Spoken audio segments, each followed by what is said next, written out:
Entering the high-stakes federal political arena brings an individual into a very specific, strictly regulated legal enclosure. The law is triggered at a precise financial milestone. An individual becomes a legal candidate the moment they raise or spend more than $5,000 to influence an election. This $5,000 limit counts both personal funds used by the individual and any money collected by others on their behalf. Once that threshold is crossed, the candidate has 15 days to formally designate a principal campaign committee. This committee serves as the official entity for all subsequent financial activity. Crossing this threshold without a registration plan creates immediate administrative debt. Without a formal committee to track these early funds, a campaign begins its legal existence with a compliance backlog. To maintain this committee, staff must categorize every transaction into two primary channels: contributions and expenditures. Contributions include direct financial gifts, loans, or advances intended to influence the election results. However, the ledger also includes a less obvious category, known as in-kind contributions. These are free or discounted goods and services provided to the campaign. Legally, the fair market value of these items counts toward the donor's contribution limit, just like a cash check. Expenditures are the reverse. These are the operating costs and payments dispersed by the campaign to reach voters. When an outside group pays for an advertisement, the campaign must determine if it is a coordinated communication.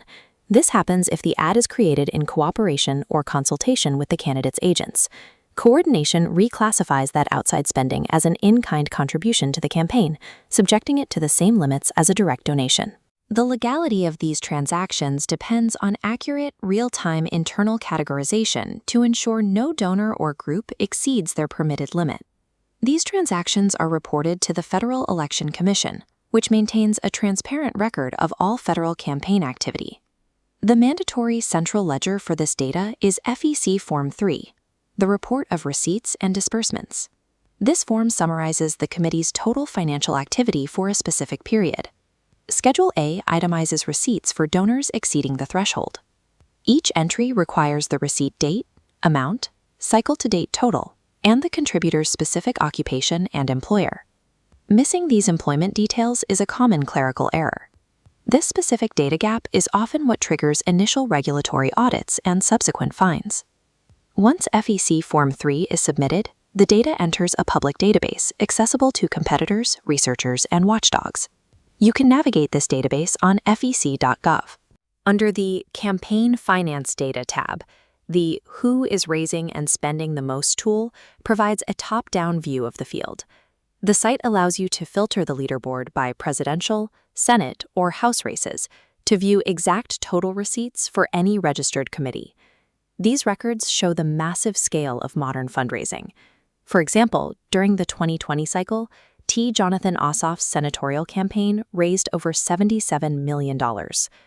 Third-party organizations use this raw FEC data to create indices that monitor corporate political spending and evaluate how companies manage their political transparency and oversight. In this system, federal compliance is a public-facing task. The accuracy of these filings serves as a documented record of a campaign's operational management. Mastering the roadmap involves 4 core pillars: identifying the $5,000 trigger, categorizing money flow, itemizing on Form 3, and monitoring the public data. Executing these steps correctly ensures that administrative errors do not become a distraction or a legal liability for the candidate. Use fec.gov as your primary resource to stay updated on official deadlines and specific reporting requirements. Rigorous financial transparency provides the data necessary for public accountability. In federal elections, these filing standards serve as the baseline for a campaign's administrative integrity.